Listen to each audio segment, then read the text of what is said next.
Australian authorities destroy bees to stop varroa mite infestation. To stem the spread of the fatal varroa mite parasite, which may cost Australia $70 million annually if it is not prevented, bees are being eradicated in NSW.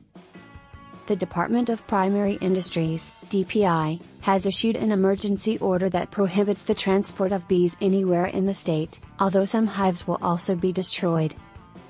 Following the discovery of varroa mites in sentinel beehives close to the Port of Newcastle on Wednesday, a biosecurity control order with a 50 km radius was issued for the area on Friday.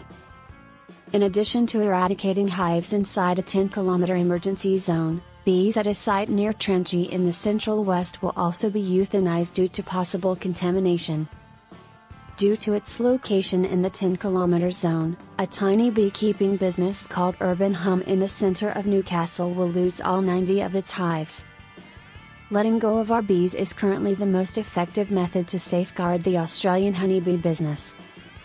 We want to put an end to beekeeping in Newcastle, wrote Anna Scobie, one of the owners of Urban Hum. This is painful and difficult. They will destroy the host, our lovely honeybee hives, and all feral or wild European honeybee colonies in order to starve the parasite. When Ms. Sobey and Kelly Lees began keeping bees in their backyard more than 10 years ago, Urban Hum was born.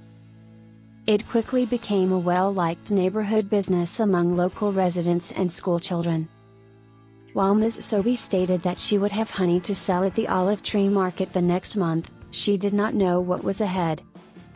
For a number of years, Newcastle won't be able to have beehives, she said. I'll say goodbye while sitting with my bees. The health of the honeybee colony as a whole, not just each individual bee, is what matters most. We must assist the nation's bee network. It is not just about our particular hives, it is about the entire Australian honeybee business. The government is taking these quite severe steps, according to NSW Agriculture Minister Dugald Saunders, because the mites may cost Australia more than $70 million annually if they spread. He stated, "We are taking every precaution and step necessary to limit the parasite and protect the local honey sector and pollination.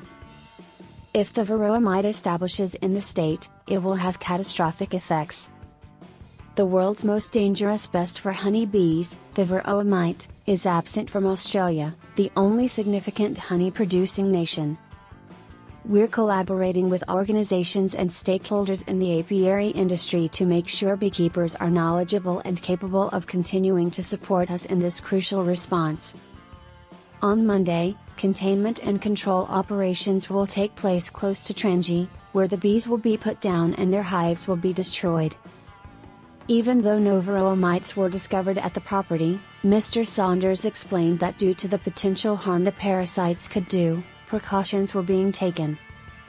Although no mites have been found in those specific hives, the decision has been made to shut them down immediately and take no chances because they were owned by the same person as the Newcastle area find.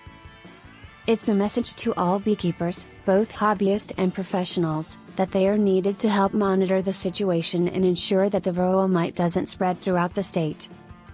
When it was revealed that a cargo of bees near the first detection site had been transported there, the property next to Trangie was labeled a dangerous contact premise. Despite the absence of mites, the Australian Honeybee Industry Council stated that the chance of parasite detection is still very high.